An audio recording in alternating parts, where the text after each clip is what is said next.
नमस्कार दोस्तों। आज है 20 फरवरी 2026 और हम बताने जा रहे हैं आज की मायावती जी से जुड़ी 10 बड़ी खबरें।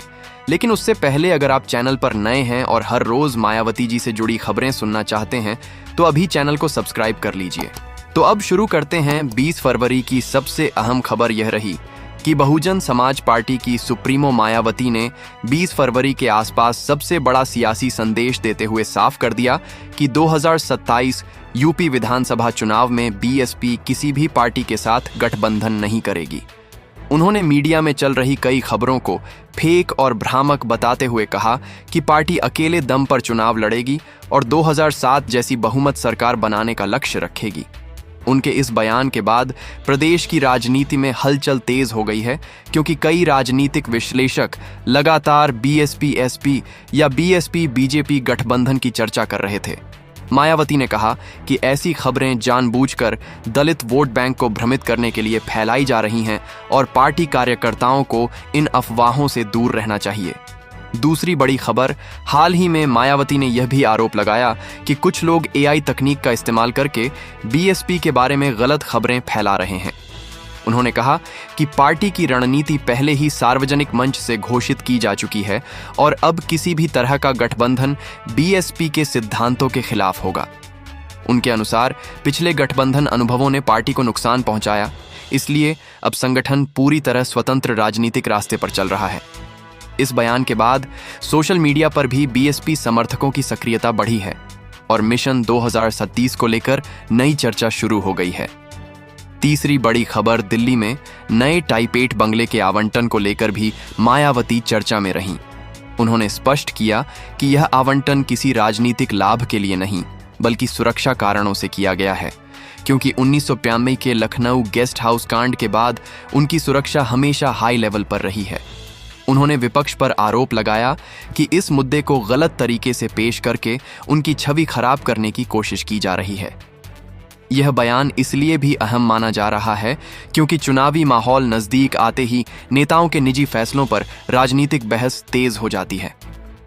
चौथी बड़ी खबर, मायावती ने अपने हालिया संदेशों में कांग्रेस, सपा और बीजेपी तीनों दलों पर भी निशाना साधा और कहा कि बीएसपी की विचारधारा अलग है और किसी संकीर्ण राजनीतिक सोच के साथ समझौता नहीं करेगी। उन्होंने कार्यकर्ताओं से कहा कि गांव-गांव जाकर संगठन मजबूत करें और दलित बहुजन आंदोलन को नए सिरे से खड़ा करें। उनके इस आक्रामक रुख को देखते हुए राजनीतिक जानकार मान रहे हैं कि बीएसपी आने वाले समय में फिर से अपने कोर वोट बैंक पर फोकस बढ़ा सकती है और चुनावी रणनीति में बड़े बदलाव देखने को मिल सकते हैं। पांचवीं बड़ी खबर, हाल की खबरों में यह भी सामने आया कि मायावती ने सपा प्रमुख अखिलेश यादव के कुछ बयानों पर अप्रत्यक्ष प्रतिक्रिया देते हुए कहा कि पुरानी दोस्ती या पुराने गठबंधन की चर्चा अब बेकार है। उन्होंने 1933 और 1986 के गठबंधन का उदाहरण देते हुए कहा कि इतिहास से सबक लेते हुए बीएसपी अब स्वतंत्र राजनीति पर ही आगे बढ़ेगी। उनके इस बयान ने यूपी की सियासत में नए समीकरणों की बहस छेड़ दी है, क्योंकि 2027 चुनाव से पहले सभी दल अपनी अपनी रणनीति तय करने में लगे हुए हैं। छठी बड़ी खबर, 20 फरवरी के आसपास मायावती ने संगठनात्मक स्तर पर बड़ा संकेत देते हुए प्रदेश के कई जिलों के पदाधिकारियों को यह निर्देश दिया कि वे बूथ स्तर तक पार्टी को फिर से सक्रिय करें। खबरों के अनुसार उन्होंने यह साफ कहा कि बीएसपी की ताकत हमेशा उसका ग्राउंड नेटवर्क रहा है और यदि 2027 में मजबूत वापसी करनी है तो सबसे पहले स्थानीय स्तर पर संगठन को मजबूत करना होगा। इस बैठक में खास तौर पर युवाओं और नए कार्यकर्ताओं को जिम्मेदारी देने की बात भी सामने आई।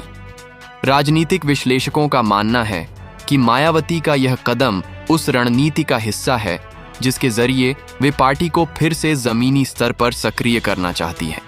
पिछले कुछ चुनावों में बीएसपी के प्रदर्शन को लेकर उठे सवालों के बाद यह संगठनात्मक बदलाव काफी अहम माना जा रहा है, क्योंकि इससे पार्टी को नए चेहरे और नई ऊर्जा मिल सकती है।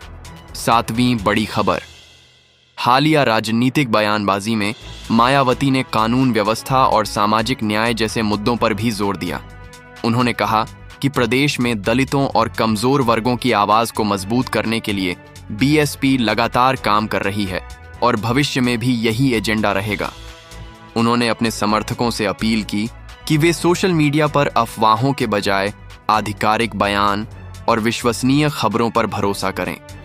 राजनीतिक हलकों में इस बयान को इसलिए महत्वपूर्ण माना जा रहा है क्योंकि चुनाव नजदीक आने पर सोशल मीडिया पर गलत सूचनाओं का दौर तेज हो जाता है और मायावती ने खुद इस विषय पर खुलकर बात की। उन्होंने यह भी कहा कि पार्टी की विचारधारा सामाजिक बराबरी और संविधान के मूल्यों पर आधारित है, इसलिए किसी भी प्रकार की नफरत की राजनीति से दूरी बनाए रखना जरूरी है। 8वीं बड़ी खबर, दिल्ली और लखनऊ के बीच बढ़ती राजनीतिक गतिविधियों को लेकर भी चर्चा रही। खबरों के मुताबिक मायावती ने राष्ट्रीय स्तर पर पार्टी की छवि को मजबूत करने के लिए कुछ नए कार्यक्रमों की रूपरेखा तैयार करने का संकेत दिया है। इसमें खास तौर पर अंबेडकरवादी विचारधारा को लेकर जनसभाएं और संवाद कार्यक्रम शामिल हो सकते हैं। पार्टी के कुछ नेताओं ने मीडिया में कहा कि आने वाले महीनों में बीएसपी का फोकस सिर्फ उत्तर प्रदेश तक सीमित नहीं रहेगा, बल्कि अन्य राज्यों में भी संगठन विस्तार पर काम किया जाएगा। इस रणनीति को मायावती की लॉन्ग टर्म प्लानिंग के रूप में देखा जा रहा है, क्योंकि राष्ट्रीय राजनीति में बीएसपी की मौजूदगी को फिर से मजबूत करने की कोशिश लंबे समय से चल रही है। 9वीं एक और अहम खबर यह रही कि मायावती ने अपने समर्थकों और पार्टी पदाधिकारियों को चुनावी तैयारी के लिए आर्थिक पारदर्शिता बनाए रखने का संदेश दिया। उन्होंने कहा कि पार्टी के कार्यक्रमों और अभियानों में पारदर्शिता बेहद जरूरी है ताकि विपक्ष किसी भी तरह के आरोप न लगा सके।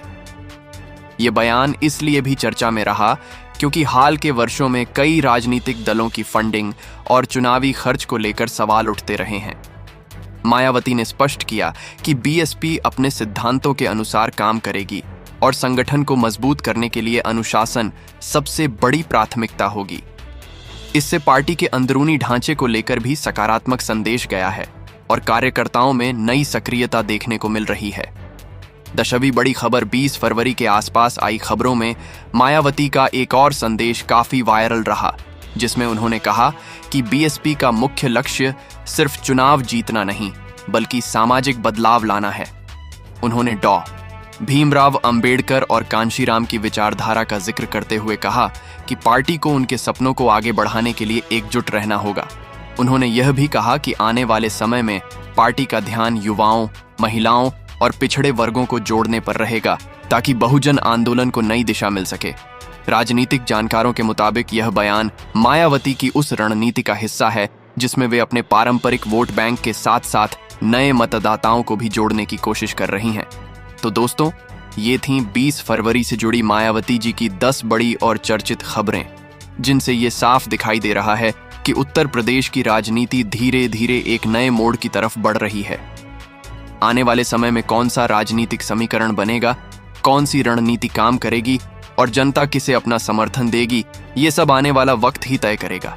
लेकिन इतना जरूर है कि बीएसपी की गतिविधियां और मायावती जी के लगातार आ रहे बयान सियासी माहौल को और ज्यादा गरमाने वाले हैं। अब आपकी क्या राय है? क्या मिशन 2027 में कोई बड़ा उलटफेर देखने को मिल सकता है? क्या बीएसपी फिर से मजबूत वापसी करेगी या फिर बाकी दल अपनी रणनीति से खेल बदल देंगे?